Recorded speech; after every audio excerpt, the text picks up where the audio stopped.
자, 이제 8장과 9장은 예루살렘 성도들, 가난한 성도들에 대한 구제 연보와 관련된 내용들입니다. 관계가 회복이 되었죠. 근데 대면한 적은 없습니다. 그렇죠. 디도의 말을 듣고 서로 이제 마음을 확인한 상태입니다. 그런데 바로 8장부터 흔히 말하는 돈 이야기 꺼냅니다. 상식적이진 않습니다. 그렇죠? 그래서 일부 성경학자들은 7장까지가 한 책, 8장부터 또 한 책 붙여놓은 거 아니냐 할 정도로 이 필체가 너무나 그 화제의 전환이 급작스럽다라는 거죠. 그러나 그 정도로 바울에게 있어서는 이 일은 굉장히 중요했다라는 거죠. 지금까지 쭉 7장까지 내용을 쭉 써가면서 다시 디도를 고린도로 보내기로 작정을 합니다. 8장을 읽어보면 그렇습니다. 왜냐하면 예루살렘 성도를 위한 연보를 해야 되는 부분이 있었는데 이 부분에 있어서 고린도 성도들한테 제나원에 갔을 때 아마 이 얘기를 한 것 같아요. 연보해야 된다. 예루살렘 성도들 너무 힘들다. 그리고 이제 사도 바울은 전도 여행 끝나고 예루살렘으로 가게 되면 그 연보를 전달을 해줘야 고린도 그 예루살렘 성도들이 그래도 숨통이 틀 수 있는 그 정도의 문제였습니다. 근데 그게 왜 그토록 중요했느냐라는 거죠. 사도 바울은 로마서에서 여기에 대한 특별한 부탁을 할 정도까지 됩니다. 우리 고린도후서 다음에 로마서를 보게 되는데요. 우리 로마서 잠시 한번 앞으로 가셔서 로마서 15장 잠시 한번 보시겠습니다.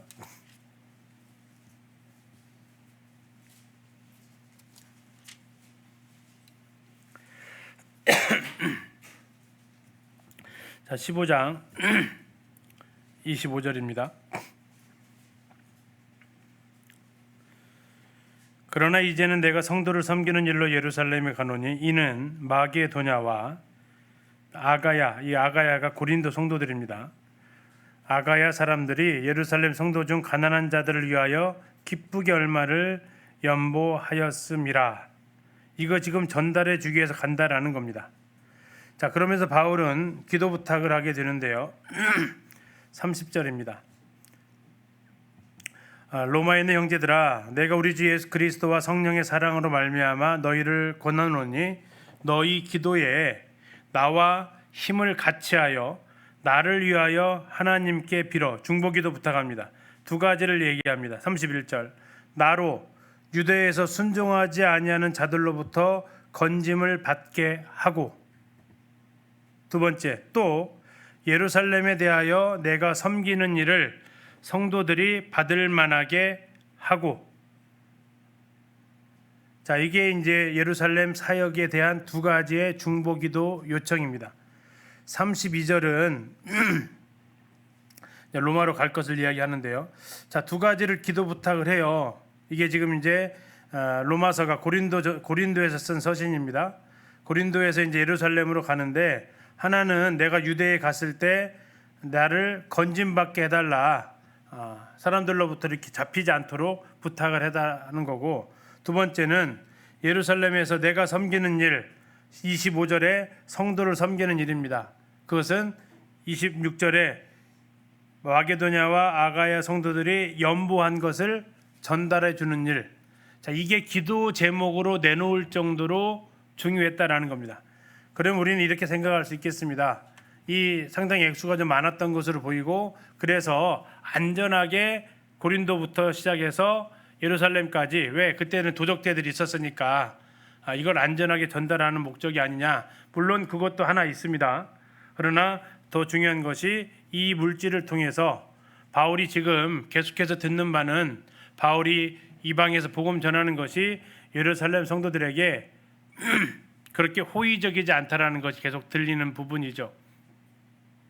자, 그런데 이 극심한 가난 가운데 있는 예루살렘 성도들을 마게도냐와 이 아가야 쪽, 이 그리스 쪽에 있는 성도들의 연보를 가지고 도와줌으로 인해서 지금 이 예루살렘 유대인 중심의 교회와 이쪽 그리스 땅, 터키 땅, 이방인 중심의 교회가 과연 연합되어질 수 있느냐 하는 문제가 지금 이 연보 전달에 달려 있다라는 겁니다.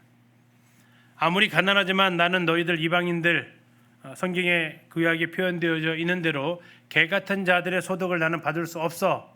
그렇게 되어지면 어떻게 될까요? 예루살렘 교회와 이방인 교회는 하나 될 수 없습니다. 왜요? 교회를 인정하지 않는 것이 돼버려요. 그런데 그들이 기쁘게 만약에 받으면요, 그걸 받았다라는 얘기는 그들도 인정했다라는 것이 됩니다. 그런데 유대인들이 아예 가난하니까 받겠지. 바울은 잘 알거든요. 유대인들이 얼마나 자존심이 센 사람들인지. 차라리 굶어지고 지언정 개 같은 자들의 소득은 안 받는 게 유대인들의 그 사고니까. 그래서 부탁을 하는 거죠. 제발 이것이 그들에게 받음직하게 해달라고. 그래서 그들이 예루살렘 교회와 이쪽 터키 그리스에 있는 이 교회가 서로 하나 되게 해달라고. 바울은 나중에 에베소서에서 그것을 편지할 때 이방인 중에서 유대인 중에서 이 둘이 한 세 사람을 지어지게 되는 것이 하나님의 뜻이었고, 자기는 이쪽 이방인 파트를 맡았고 12제자 베드로 중심으로 제자들은 유대인 파트를 맡았기 때문에 이 둘이 그리스도 안에서 십자가 안에서 한 세 사람이 되어지는 것, 이게 지금 바울에게서 그렇게 중요했기 때문에 지금 8장에서 고린도후서 8장에서 느닷없이 헌금 이야기를 꺼낼 수밖에 없었던. 왜?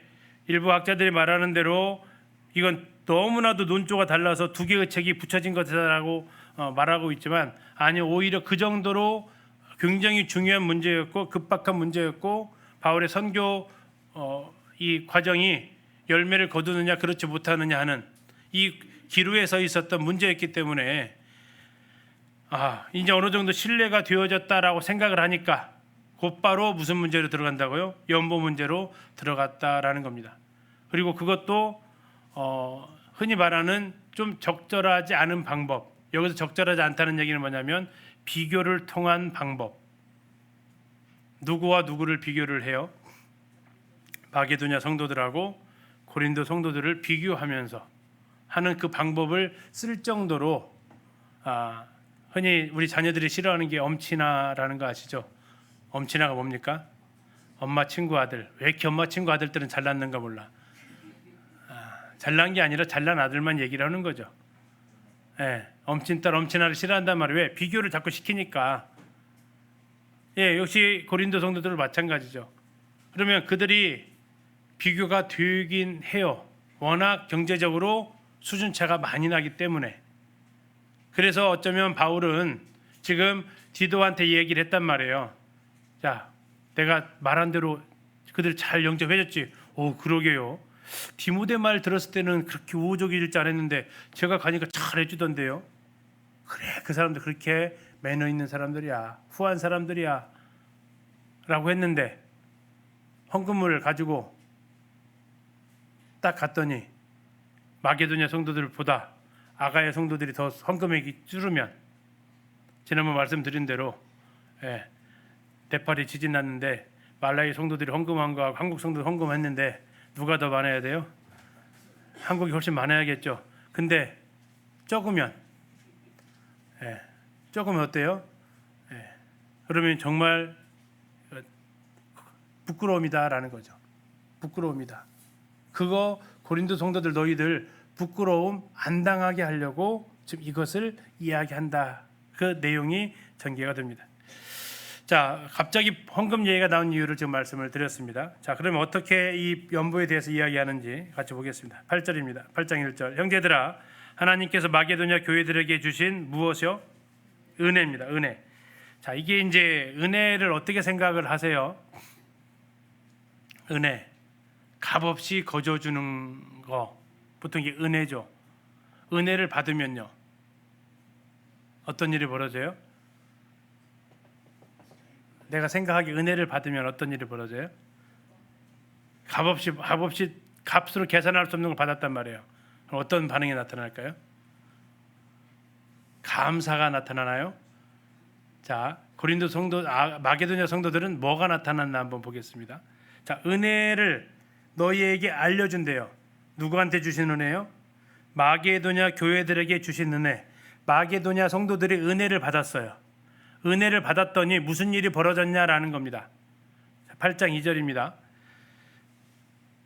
환난의 많은 시련 가운데서 그들의 넘치는 기쁨과, 자, 여기 반대말 찾아보십시오. 자, 환난, 반대말은요? 기쁨, 많은 시련, 많은 시련, 넘치는 기쁨. 그 다음 뒤에 극심한 가난, 풍성한 연보. 어울리는 단어들인가요? 환난의 많은 시련과 넘치는 기쁨이 어울립니까? 극심한 가난과 풍성한 연보가 어울립니까? 하나도 어울리지 않는 두 단어를 동시에 일어났다라고 지금 쓰고 있다라는 겁니다. 완전히 대조적인 표현입니다. 환난과 기쁨, 많은 시련과 넘치는 기쁨, 극심한 가난과 풍성한 연보. 아니, 어떻게 극심하게 가난한데 풍성하게 연보를 할 수 있을까 하는 거죠. 은혜를 받으면 이렇게 설명할 수 없는 일들이 일어난다라는 것이 지금 사도 바울이 전달해 주고 싶은 마게도냐 교회에게 주신 은혜입니다. 그러면 나도 은혜 받았다면 2절의 모습이 내 삶 속에서 일어나야 마게도냐 성도들이 받은 은혜와 동일한 은혜가 되겠죠. 3절입니다. 내가 증언하노니, 뭘 증언하냐면 마게도냐 사람들이, 마게도냐 교회들이 하나님의 은혜를 받았다라는 걸 누가 증언한다고요? 바울이 증언한다. 왜? 증언자의 자격은 뭡니까? 목격을 해야 돼요. 그렇죠? 뭘 목격을 한 겁니까? 마게도냐 성도들의 많은 시련을 봤습니다. 마게도냐 성도들의 극심한 가난을 봤어요. 뒤에 나오지만 어떤 정도의 가난이냐면 성도들이 헌금을 하려고 하는데 바울이 뜯어 말리는 가난입니다. 성도들이 돕고자 하는데 바울이 뜯어 말리는 거예요. 안 해도 돼, 자네는. 형제는 안 해도 돼. 자매는 헌금 안 해도 돼. 지금 예루살렘 성도들보다 자네 형제가 더 가난해. 안 해도 돼. 이게 지금 마게도냐 성도들의 상태라고요. 뒤에 나와요. 뜯어 말렸다고. 제발 하지 말라고. 그런데 마게도냐 성도들이 어떻게 반응했을까요? 어떻게 반응했을까요? 아직 좀 답을 찾기 전에 추측 한번 해보시죠. 어떻게 반응했을까요? 바울이 헌금하겠다고 하니까 예루살렘의 성도들이 자네 형제보다 더 낫다니까. 예루살렘 성도들이 그래도 자매보다는 경제적으로 나 하지 마 했어요. 마게도냐 성도들이 뭐라 했을까요? 그래요. 안 해도 괜찮아요. 1번. 2번. 제발 좀 하게 해주세요. 제발. 2번. 몇 번일까요? 2번이라 거기가 참 한 2번이 돼요. 우리 상식적으로 내 코가 석잔데 이런 말이 나오기 쉬운데 예루살렘 성도들이 그 이야기를 듣고 더 가난하게 사는 성도들이 헌금을 했다라는 얘기죠. 맞죠? 뭐라고 할까요? 예루살렘 성도들이 야 지붕이 다 비가 샌다더라. 근데 가지고 헌금 좀 하라 했더니 여기는 지붕이 없네. 근데 거기서 오는 거예요. 아이고 지붕 물 새는 거 제가 헌금해야죠 하면서. 야 바울은 뭐라고 해? 야 너네는 아예 지붕 자체가 없잖아. 이게 지금 마게도냐 성도들에게 나타난 뭐라고요? 은혜라는 겁니다. 이 시간 이후에 은혜라는 찬송 안 부르실까 걱정이 되는데 이게 은혜라는 겁니다. 그리고 3절에 바울은 얘기합니다. 내가 이걸 증언한다고. 어들이 어떻게 헌금했다고 얘기해요? 첫째는요, 힘대로 했답니다. 힘대로 했대요. 근데 그것만 한 게 아니라 어떻게 됐대요? 힘에 지나도록 했대요. 힘에 지나한 것은 뭡니까? 힘대로 한 거와 힘에 지나도록 하는 건 뭐예요? 이렇게 표현하시면 좀 다 아실지 모르겠어요. 힘대로 한 건 생활비에서 한 거고요. 힘에 지나도록 한 건 생계비에서 한 거예요. 생계비와 생활비의 차이 아시나요? 어떤 차이가 있죠? 생활비가 더 풍요로워요. 생계비가 더 풍요로워요. 생활비죠. 예. 예수님께서 칭찬했던 과부는 생활비 전부를 넣을게요, 생계비 전부를 넣을게요. 생활비예요. 생활비 전부를 넣었어요. 예. 그 두렙돈 바쳤던 여자도 적어도 생계비는 놔뒀다는 얘기예요. 생계비는 뭐예요? 당장 없으면 죽는 거, 당장 없으면 굶는 거, 이게 생계비입니다. 생활비는요, 조금 더 반찬을 하나 더 늘릴 수 있는 거, 조금 더 여유 있게 살 수 있는 부분. 근데 그게 많은 양도 아니고 생활비가 두렙돈이었다는 얘기예요. 생활비 자체가 정말 아끼고 얼마 남았는데 그걸 갖다 하나님 앞에 드렸다는 얘기. 많이 칭찬을 받았죠. 근데 지금 마게도냐 성도들은 그거에 더 진한 사람이에요. 힘대로 했다는 얘기는 생활비 수준에서 정말 힘대로 했어요. 근데 힘이 지나도록 한 건 이제 생계비까지 손을 댄 상태까지 간 거예요. 이제 이거 자기 없으면 자기들도 당장 지원 받아야 되는. 생활비는 그냥 없어도 지원 반받자로 살아갈 수 있지만 생계비는 이게 끊어지면 지원이 필요한 상태죠. 세 번째는 어떻게 했대요? 3절 끝에 힘이 지나도록 한 다음에 그 다음에요, 자원함으로. 자원한다라는 게 뭡니까? 누가 시켜서 한 게 아니었다라는 얘기예요. 강요에 의해서 한 것도 아니고요, 시켜서 한 것도 아니고요, 누구 눈치 봐서 옆 사람 좀 더 하네, 이거 눈치 봐서 한 것도 아니고요. 하나님께서 마음속으로 우러나게 하신 그 모습 그대로 했다라는 겁니다. 강요도 아니고 눈치도 아니고 압박도 아니고 어떤 것도 아닌 그 마음의 원함을 했다라는 거예요. 4절입니다. 이 뭐예요? 은혜가 좀 다르게 보이지 않으십니까? 이 은혜. 두 번째는요, 성도 섬기는 일에 참여함에 대하여 뭐라고 얘기했답니까? 우리에게 간절히 뭐 했대요? 구했대요. 왜 구했을까요? 왜 간절히 구했을까요? 다시 말하면 제발 좀 하게 해주세요 라고 했다는 얘기예요. 바울, 이 은혜에 나도 참여하고 싶습니다. 이 성도 섬기는 일에 나도 참여하고 싶습니다. 제발 좀 하게 해주세요 했다는 얘기는 뒤집으면 바울이 뭐 하겠다는 거예요? 말렸다라는 거예요. 바울이 안 해도 돼, 이 정도로 충분해, 힘대로 했다라는 거예요. 그런데 그들은 더 여기에 대해서 간청하면서 제발 이 은혜에, 이 성도 섬기는 일에 함께 할 수 있게 기회를 달라고 간청했다라는 겁니다. 간절히 구했다라고 이야기하고 있습니다. 간절하게 구했다. 5절, 우리가 바라던 것뿐 아니라 그들이 이렇게 한 비결은 나옵니다. 첫 번째, 뭐를 드렸어요?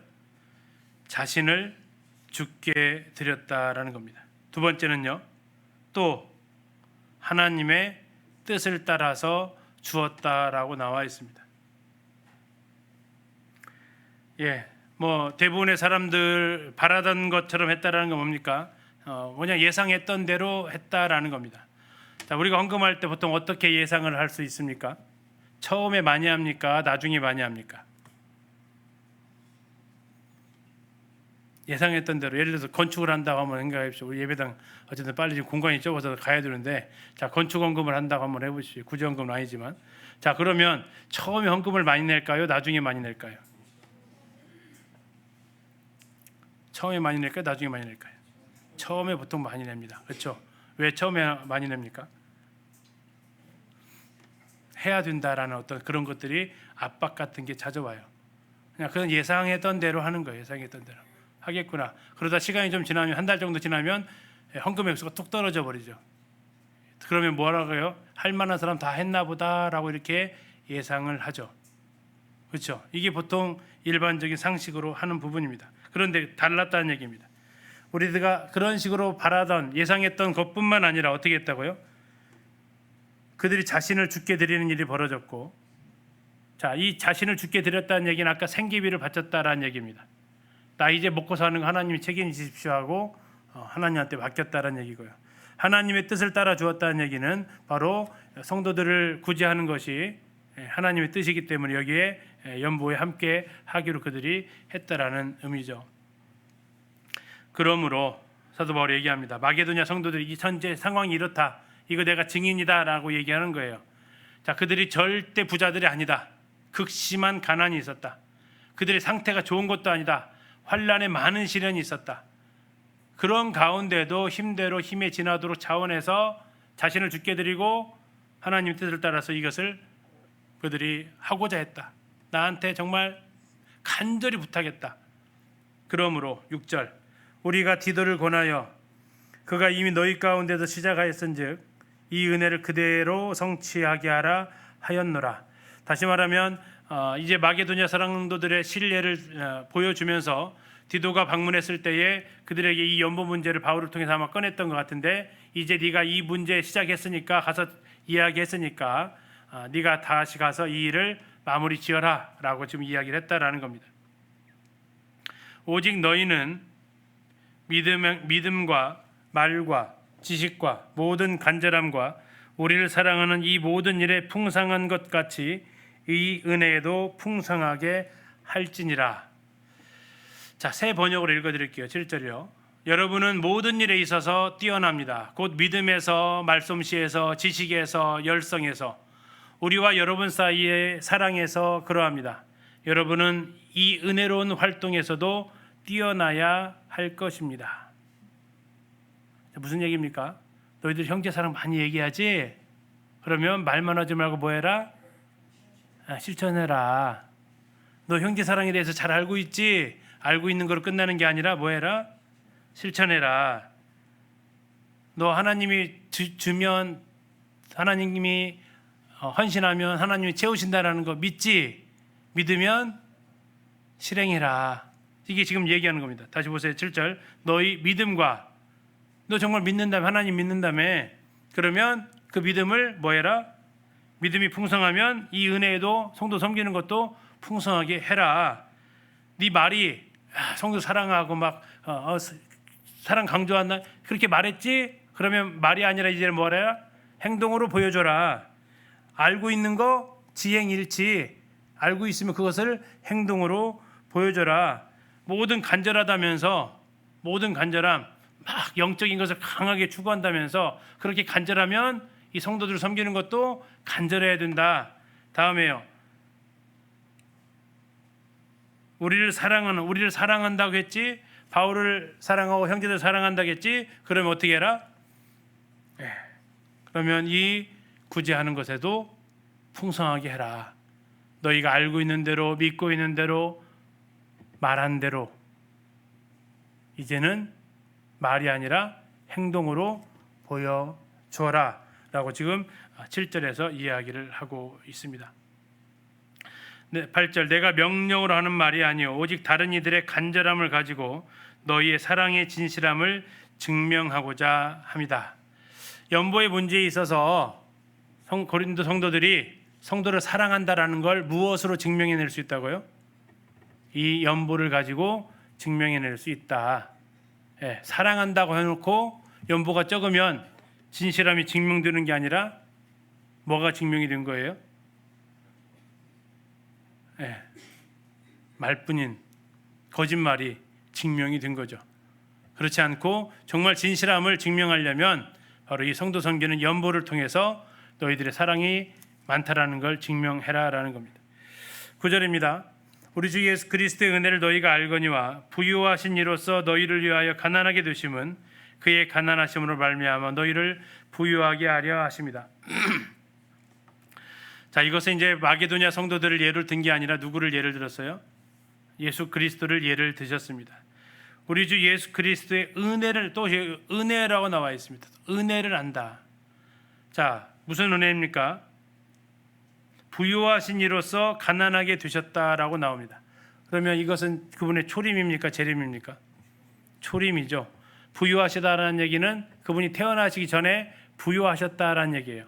그런 얘기는 그분이 하나님이셨다라는 얘기입니다. 하늘의 모든 영광을 가지고 계셨던 분이다라는 얘기죠. 그분이 어떻게 되셨다고요? 가난하게 되셨습니다. 어디서 나셨어요? 구유에서 나셨고요. 어디서 생활하셨어요? 나사렛 촌동네에 생활하셨고요. 직업이 뭐였습니까? 목수였습니다. 그분의 공생애는 뭐라고 얘기합니까? 여우도 굴이 있지만 공중의 새도 머리 둘 곳이 있지만 나는 머리 둘 곳조차도 없다. 그분은 자신의 묘실도 없어서 부자의 묘실에 들어가야만 했던, 이것이 바로 부유하신 이로서 어떻게 되셨다고요? 가난하게 되셨다. 왜요?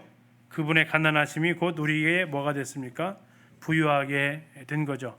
우리는 천국을 소유할 수 있는 자가 되었고, 우리는 지금은 가난하지만 영원한 천국의 그 부유를 가질 수 있는 자가 된 거죠. 왜요? 이거 예수님이 우리를 위해서 가난하게 되셨기 때문에 그렇다는 얘기죠. 다시 말하면 자, 여기다가 대치만 시키면 됩니다. 누구의 가난하시며? 예수님의 가난하심. 그러면 여기다가 누구를 넣어야 될까요? 고린도 성도들의 가난함이 들어갑니다. 다음에 예수님의 가난하심이 우리의 부유함이 됐어요. 그러면 고린도 성도들의 가난함은 누구의 부유함으로 바뀌어요? 예루살렘 성도들의 부유함으로 바뀌는 겁니다. 자, 이걸 통해서 지금 대치시켜서 삶 속에서 이 적용할 수 있는 것들을 지금 말을 하고 있죠. 10절입니다. 이 일에 관하여 나의 뜻을 알리노니 이 일은 너희에게 유익함이라. 너희가 1년 전에 행하기를 먼저 시작할 뿐 아니라 원하기도 했다. 자, 1년 전에 고린도 성도들이 마게도냐 성도들보다 더 먼저 시작했다라는 겁니다. 무엇을요? 예루살렘 성도들 구제연보를 알고 시켜서 했대요. 10절 끝에 보니까 어떻게 했대요? 자원해서 했대요. 원해서 했대요. 자, 그 마게도냐 성도들도 3절 끝에 보니까 자원했다고 했잖아요. 고린도 성도들도 10절에 보니까 원하기도 했은 적이 했어요. 원하기도 했다. 이게 동일하게 성도들을 위한 구제연보에 고린도 너희 성도들도 1년 전에는 이와 같았지 않았냐라고 지금 10절에서 이야기를 하는 겁니다. 11절입니다. 이제는 하던 일을 성취할지니 마음에 원하던 것과 같이 완성하되 어떻게 하라고요? 있는 대로 하라라고. 자, 하던 일을 성취하라는 얘기는 그 사이에 실행이 중지되었다라는 얘기입니다. 왜 중지됐을까요? 바울과 사이에서의 오해 때문에. 아마도 그들 중에서 이렇게 말이 나왔을 겁니다. 10장에서 나오기도 하지만 너 모아봤자 예루살렘까지 안 가. 누가 싹 가져가? 바울이 다 가져가. 헌금 모아주면 결국 바울한테 다 뺏기는 거야. 사기당하는 거야. 이렇게 하니까 헌금 액수가 안 나오기 시작했다라는 거죠. 그래서 바울이 얘기하는 겁니다. 어떻게 하라고요? 하던 거 어떻게 하라고요? 성취하라고. 하던 거 성취하라고. 지금까지 안 했던 거 다시 시작하라고. 어떻게 하라고요? 있는 대로 하라고요. 있는 대로라는 얘기는 뭐예요? 무슨 핑계를 막는 거죠? 있는 대로 하라는 것은 무슨 핑계를 대지 말라는 얘기예요? 더 벌어서 좀 더 생기면 그때 할게요. 그거 하지 말고 그냥 있는 거 가지고 지금 해라라는 얘기죠. 우리가 핑계 대는 것 중에 뭐예요? 아유, 지금 바빠서 지금 여유가 없어서 나중에 생기면 자꾸 이렇게 핑계 대기 쉽죠. 그때 성경은 이야기합니다. 어떻게 하라고요?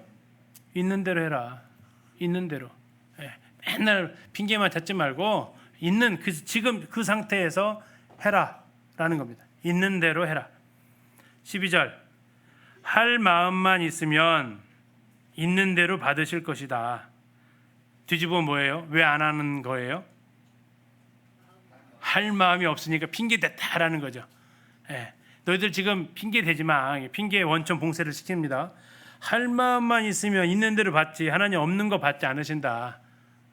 지금 저 없는데요. 아니 그냥 그 상태로 해도 된다. 이게 마게도냐 성도들의 좋은 모델이기도 했다라는 겁니다. 얼마나 많은 돈을 내느냐가 중요한 게 아니라 정말 너희가 하고자 하는 마음이 있느냐가 더 중요하다. 하나님은 많아서 받고 적어서 안 받는 게 아니다. 그 마음을 받으신다라는 거죠. 13절입니다. 이는 다른 사람들은 평안하게 하고 너희는 곤고하게 하려는 것이 아니요 균등하게 하려 함이다. 자, 여기 나와 있는 다른 사람들은 누굴까요? 다른 사람들은 평안하게 하고 다른 사람들은 누굴까요? 예루살렘 성도들이겠죠. 자, 예루살렘 성도들은 평안하게 하고, 왜? 헌금 받았으니까. 그럼 헌금을 낸 사람들은요, 아마 생활비 없어지고 생활비 없어지면 곤고하게 되고, 근데 이러려고 하는 게 아니고 뭐 하려고 했다고요? 균등되게 하려고 했다라는 겁니다. 자, 이 균등의 비결이죠. 자, 균등의 비결은 뭡니까? 만약에 대한민국이 산이 없고요, 땅의 높낮이가 다 똑같으면 어떨 것 같으세요? 동쪽이나 서쪽이나 높이가 똑같아. 그리고 다 평야야. 더 잘 살까요? 못 살까요? 다 평야예요. 다 논으로 쓸 수 있는 땅. 잘 살까 못 살까요? 네, 물이 흐르지 않아요. 높낮이가 없으면. 물이 안 흐르면 물이 어떻게 돼요? 썩죠. 네, 형님 말씀 치수가 안 돼요. 그래서 하나님은요, 산과 골짜기를 두셨어요. 그래서 물이 흐르게 하셨다고요. 물이 흐르게 하셨어요. 신명기에서 이걸 말씀하죠. 이 땅에 사는 동안에 부자와 가난한 자가 늘 있을 것이다 얘기했어요. 늘 있을 것이다. 하나님이 생각하는 공평은요, 연봉이 똑같은 공평이 아니에요. 하나님이 생각하시는 공평은 빈부격차가 있는데 그 부자가 가난한 자들 향해서 돈을 흘려 보내는 것이 하나님이 생각하시는 공평함이에요. 돌아야 돈이잖아, 거든. 돌아야. 근데 이게 똑같이 연봉이 똑같으면요, 굳이 할 필요 있어요, 없어요? 안 하죠. 안 합니다. 필요가 없어요. 다 똑같이 사는데. 하나님의 공평은 높낮이가 있는 공평이에요. 힘도 마찬가지예요. 힘도 높낮이가 있어요. 그 높낮이 있는 이유는 죄가 들어오면 이 힘센 것으로 힘 없는 사람을 뭐예요? 짓밟는 게 문제지. 원래 힘 있고 힘 없는 사람 준 것은 뭐 하기 위함이에요? 예, 도와주고 보호해 주라는 건데, 도와주고 보호해 주기는커녕 짓밟으니까, 돈이 많은 것은 나눠주고 흘러보내라는 건데 무시하고 자기를 위해서 계속 재산을 쌓으니까, 이게 지금 하나님께서 생각하신 것들이 죄가 들어오면서 극심한 개인주의, 이기주의로 들어가면서 다 아우성이 나오는 거죠. 그러나 하나님께서 원하시는 것은 여기 지금 이제 14절입니다. 하나님의 공평이 14절에 나와 있습니다. 이제 너희의 무엇으로요? 넉넉한 것으로. 그들은 누구예요? 예루살렘 성도들의 무엇을요? 부족한 것을 뭐 하려고 한대요? 보충하려고 한대요. 이게 하나님의 공평이라고요. 넉넉함으로 뭐를? 부족함을 채워주는 거. 다 똑같은 게 아니라, 그러면 정말 삭막해져요. 아무 나눔이 없다고 생각해 보세요.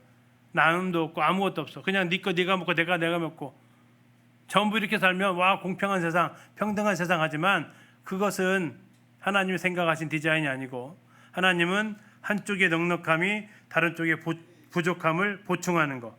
자, 후에는 반전입니다. 후에 무슨 일이 벌어져요? 그들의 넉넉한 것으로, 이번에는 너희의 부족한 것을 보충하여, 그다음에 뭐라고 나왔어요? 균등하게 하려 함이다. 이게 하나님이 생각하시는 균등함이다. 그래서 이제 뭐 나라에서 여러 가지 구율제도 하고 뭐 이렇게 하는데, 왜요? 제도적으로 안 하면 사람들이 안 하니까. 자, 하나님의 공평이 우리가 기억하실 것은 신명기에서도 이것을 말씀하고 있다라는 거죠. 신명기 15장 11절에 이렇게 말씀하십니다. 땅에는 언제든지 가난한 자가 그치지 아니하겠으므로 내가 너에게 명령하여 이르노니 너는 반드시 내 땅 안에 있는 내 형제 중 곤란한 자와 궁핍한 자에게 내 손을 펼지니라. 이게 하나님이 생각하시는 균등함, 공평함입니다. 부자가 있고 가난하니까 이건 불평등한 세상이다라는 게 아니고, 하나님은 그 가운데에서 흘러가게 하셔서 보충하게 하심으로 하나님 생각하시는 균등함. 왜? 나도 나중에 그렇게 될 수 있으니까. 이것이 하나님께서 말씀하신 균등함입니다. 15절은 출애굽기 16장을 인용한 말씀인데요. 기록된 것 같이 많이 거둔 자도 남지 아니하였고 적게 거둔 자도 모자라지 않았다. 자, 오멜로 되어본즉 많이 거둔 자도 남음이 없고 적게 거둔 자도 부족함이 없이 각 사람은 먹을 만큼만 거두었더라. 그래서 어른들 얘기하죠. 아무리 부자가 5개 먹어요? 3개 먹는 거죠. 예. 그런데 나머지 있는 것은요? 그거 가지고 나눠야 되는데 나누지 않죠. 그래서 인간 세상이 참 어려워진 거지. 하나님이 디자인하신 공평함은 균등합니다. 자, 넉넉한 것으로 부족한 것을 보충한다. 이게 하나님의 통치의 방식이다. 그러면 이게 돈만 해당되겠습니까? 앞에서 말씀드린 뭐도요? 힘도 마찬가지고요. 또 시간도 마찬가지고요. 어떤 분들은 시간이 좀 많죠. 그럼 어떻게 하셔야 돼요? 그 많은 시간 가지고 뭐 하고 있어요? 여가 생활 즐기고 있어요. 이러면 돈 많은 사람이 그걸 가지고 호화스러운 생활하는 것과 다름이 없어요. 똑같은 거예요. 그분은 돈 많으니까 즐겼고 나는 시간 많은 즐긴 것, 살아가는 방식이 목적과 이유가 동일한 거예요. 그래서 하나님의 교회가 균등하려면 어떻게 해야 돼요? 돈 있는 분은 돈으로 섬기시면 되고요. 시간이 있으신 분은 시간으로 섬기시면 되고요. 재능 있는 분은 재능을 갖다가 섬기시면 돼요. 근데 어떻게 해요? 교회도 시간이 있으면 놀러 가고요. 돈 있으면 멀리 여행 가고요. 재능이 있으면 인기 받고요. 이렇게 쓰여지게 되면 이건 하나님께서 통치하시는 교회가 아니죠. 내가 수입이 많아요? 그럼 어떻게 해야 돼요? 더 하나님 앞에 드리는 거죠. 많이 준 자에게는 많이 달라고 하겠다고 주님 말씀하셨어요. 나한테 보니까 시간이 많네. 그러면 어떻게 해야 돼요? 더 많이 주님을 위해서 교회 와서 봉사도 하시고 섬기시는 거죠. 뭐 이번 추석 명절에 잘 쉬셨죠? 어떤 분 오셔서 지하 청소를 갖다가 아주 이틀간 꼬박 청소를 하셨대요. 명절 기간에 오셔서 혼자서 청소를 하시는 거죠. 왜? 시간이 나에게 주어져서. 그럼 나한테 주어지는 것들에 대해서 우리는 누릴 생각을 좀 더 많이 해요. 뭐 하지 않고요? 다른 사람들에 대해서 채우지 않고. 하나님의 방식은 뭐예요? 부족한 것을 넉넉함이 와서 보충해 주기 위한 것, 하나님의 방식입니다. 자, 16절부터 24절까지는 이 돈 관리를 누가 할 거냐라는 문제입니다. 바울은 여기에 대해서 굉장히 예민해져 있습니다. 왜요? 비방을 받았기 때문에 그래요. 돈 모아봤자 바울이 다 가져갈 걸, 이런 비방을 받았어요. 그러면 바울이 이 돈 관리 내가 하겠다 하면 될까요? 안 될까요? 안 되겠죠. 만약 그럼 무슨 비방을 또 받을까요? 드디어 본색을 드러내는군. 뭐 이런 비방을 또 들을 거예요. 자, 그래서 바울이 택한 방법입니다. 16절입니다. 너희를 위하여 같은 간절함을 디도의 마음에도 주시는 하나님께 감사하노니 그가 권함을 받고 더욱 간절함으로 자원하여 너희에게 나아갔고 또 그와 함께 그 형제를 보내었으니 이 사람은 복음으로서 모든 교회에서 칭찬을 받는 자요. 자, 2명의 형제를 추천합니다. 연보 관리자로 바울은 빠집니다. 자, 첫 번째 누구였습니까? 디도였습니다. 디도와 바울의 공통점은 같은 목적을 가지고 있었다라는 겁니다. 예루살렘 성도를 구제하는 이 일에 대해서 같은 간절함을 가지고 있었다라는 겁니다. 그리고 그 간절함은 누가 주셨어요? 하나님께서 주십니다. 그래서 그 간절함이 있는 것을 보고 바울은 디도를 권합니다. 그랬더니 그가 동일한 간절함으로 나아갔다라고 얘기합니다. 자, 이 편지를 가지고 지금 나아가는 것을 이야기를 하는 겁니다. 다시 말하면 디도 왜 또 왔어? 묻지 않겠습니까? 그러면 디도가 이제 이 설명을 하는 거죠.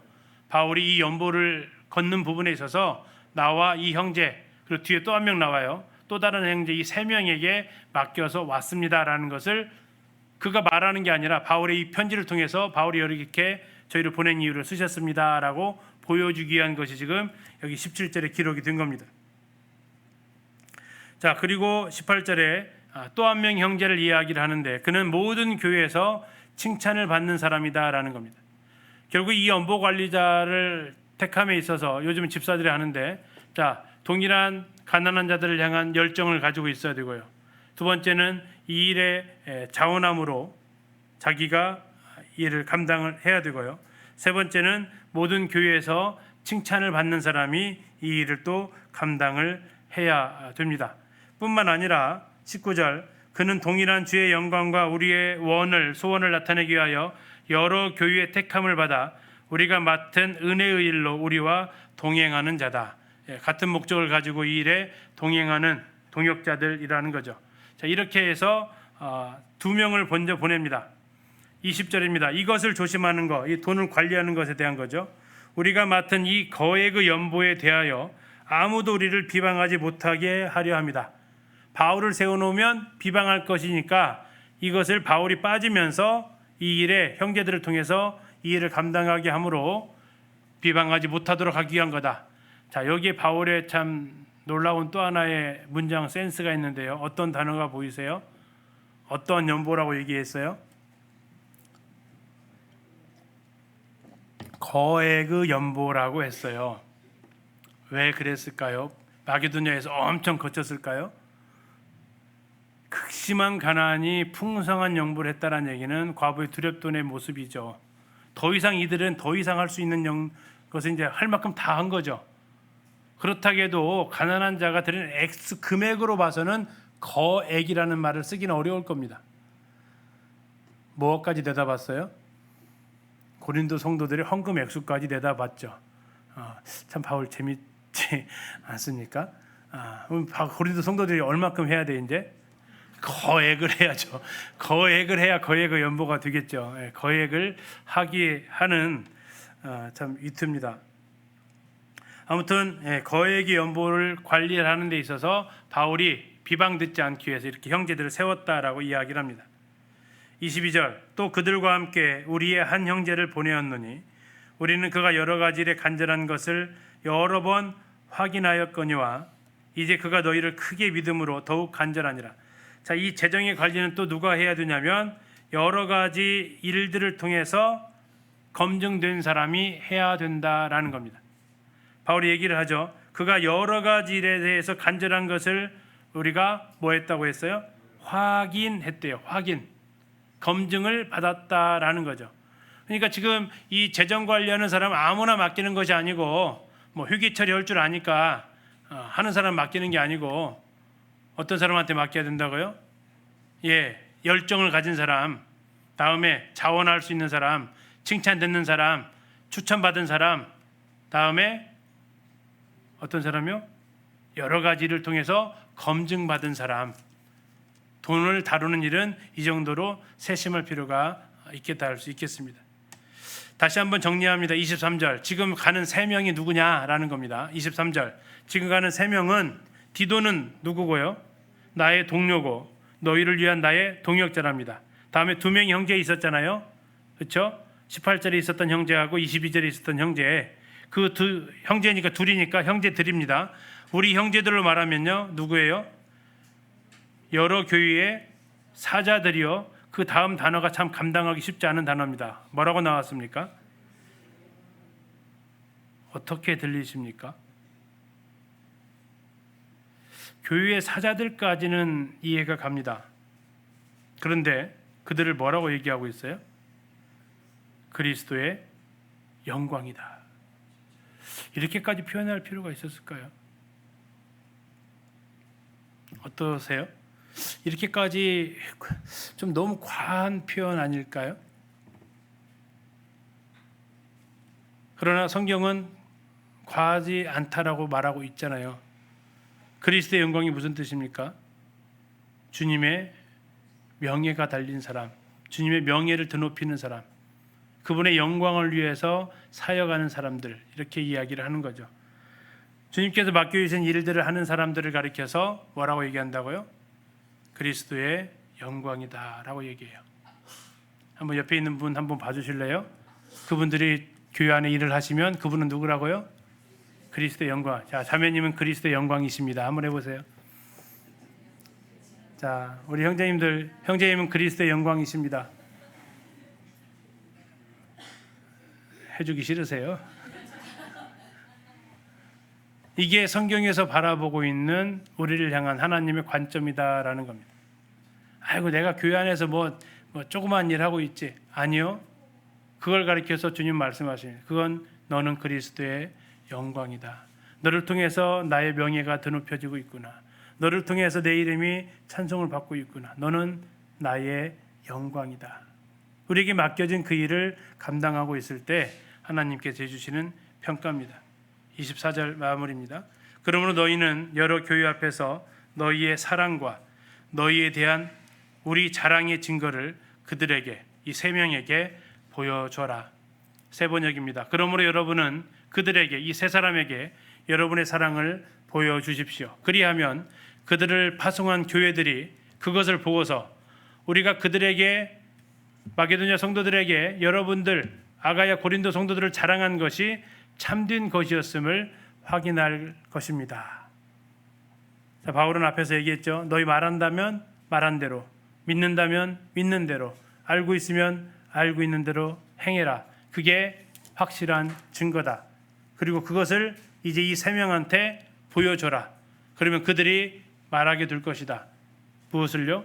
그들의 사랑을, 성도들을 향한 고린도 성도들의 그 사랑을, 그리고 바울이 지금까지 말해왔던 것이, 바울이 고린도 성도들을 향해서 말했던 것이 결코 과장이나 헛되지 않고 사실이었음을 증명하게 될 것이다. 주님 나라에서 주님이 우리에게 이렇게 말씀하는 것 같습니다. 아까 우리를 가리켜서 그리스도의 영광이라고 했잖아요. 그리스도의 영광. 그러면 우리가 어떻게 해야 돼요? 그걸 입증을 해야 돼요. 그래서 그 나라에서 무슨 일이 벌어지겠어요? 예수님, 당신이 말했던 그 말이 헛되지 않았군요. 진실이었군요. 진실로 그들은 당신의 영광이었군요. 그것을 그들이 입증했네요. 라고 말하겠죠. 그리고 우리는 그 순간을 기대하게 됩니다. 8장까지 보셨고 다음 시간에 9장 이어서 보도록 하겠습니다.